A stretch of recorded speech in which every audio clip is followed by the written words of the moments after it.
What's up, everyone? It is Diecastbuffet here again, guys. We have the 2025 Daniel Suarez Freeway Chevrolet for Trackhouse Racing here in the 1/64 scale. Let's hop to the Diecast review. And here we go, folks, for today's Diecast review. The first 2025 Daniel Suarez car released, and what a awesome looking diecast here. Brand new look for the Freeway car, which, you know, he did win Atlanta in 2024 with this sponsor. This one's officially called the number 99 Freeway Insurance Blue Chevrolet. And it's not just a standard blue paint scheme. There's actually some gradients and some stripe details to this diecast, not to mention that beautiful green metallic number as well.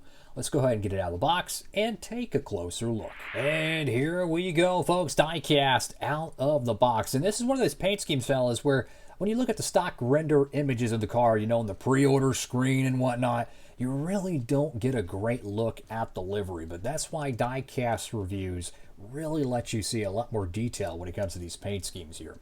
So on the front of the diecast here, you have Freeway Insurance right there on the hood of the car. I get the gold bow tie with Suarez right there. Kind of a completely brand new look to the 2024 style car. There's a little bit of texture as well. If you notice right here, there's a little bit of a pattern on the dark blue. I don't know how to describe it. It almost looks like a carbon fiber texture. I don't know why, but it actually looks pretty cool. Got Freeway Insurance, freeway.com on the front of the diecast. Let's go ahead and get the camera to zoom in here. Got Trackhouse Racing there, Sunoco on both sides, and the number 99 there. Love the color palette, by the way, for this car. You have green, medium tone blue, dark blue, and a little bit of white as well. Fantastic stuff. And I don't know how many Daniel Suarez cars are going to get made for 2025. He's got so many great looking paint schemes.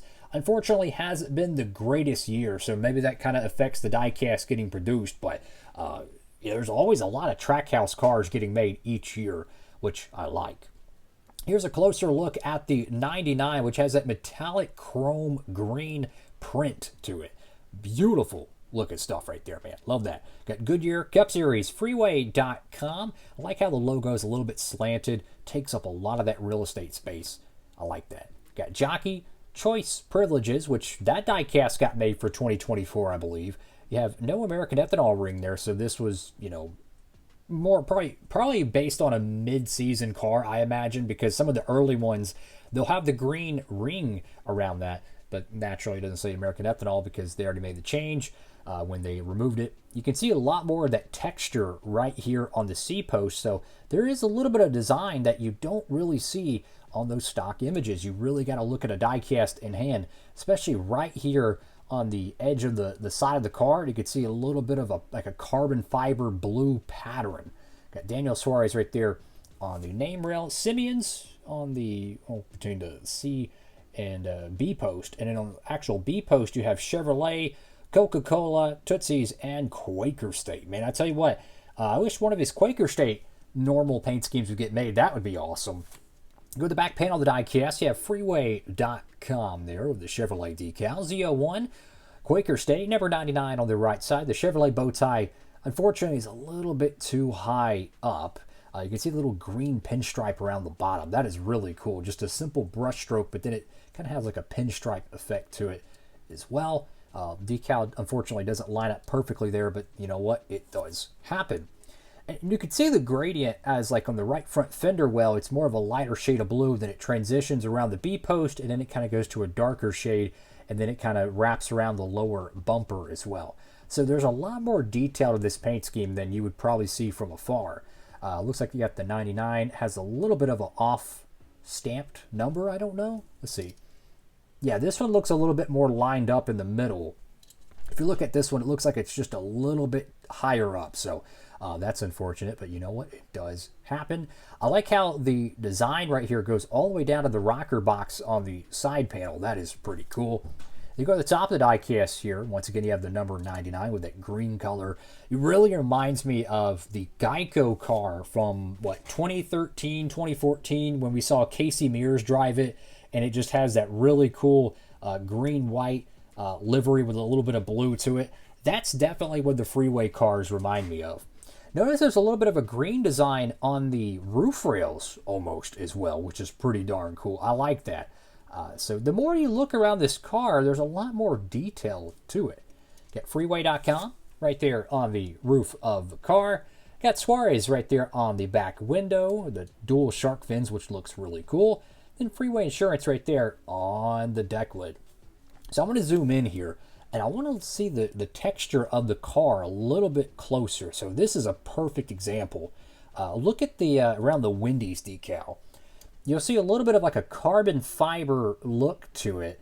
That is really cool. So that's actually like pixelated within the wrap. Like the wrap is solid and smooth, but that's like artificially, pixelated into the design that they printed. That is so cool. I love that. That is really freaking cool. So again, the more you look at some of these cars, the more detail you see that you never get to see from just a standard image. When you go to a Circle B Diecast and you see the car, this is what you see, right? You usually get a image of the car, but it's not going to show you every tiny little detail, which that's why I think diecast reviews are really important. If you're a collector that likes to see the physical, diecast before you purchase, you get a 360 view of it. You get to see every little detail about the car before you get it. So this was the first 2025 Daniel Suarez diecast released, I believe. We're going to show a whole bunch of drivers that got their first 2025s released here in the studio. How about this one, the Ricky Stenhouse Jr.? That thing is so freaking cool. Love that diecast. How about this one here, fellas? Noah Gragson as well. Got his first 2025 diecast released. We got, get this, Michael McDowell, another first release for this cat. Josh Berry, why not? Go ahead and get another one there. And let's see, where else we got some other first release diecasts. Well, this is an Xfinity car, so technically it might not count, but the first Corey Day diecast ever produced. So that one's there. You also had the Bubba Wallace is it Lidos? I don't know. It's the purple and white car. It's like my favorite Bubba diecast ever made. Did a diecast review. That's another first release of 2025. Ryan Preece, first ever RFK diecast for him. You guessed it, another first release. And let's see what else we have here in the box. Let's see. This one's a first release. How about this? Austin Hill. This is the Atlanta race to win. Technically, it's a first release. So there's a lot of great diecasts to choose from. If you're just looking for, one of each number, so to speak, for your collection, there's a lot to choose from. So that's all for now, fellas. Make sure to like, comment, and subscribe. I appreciate it, fellas. DB, signing off.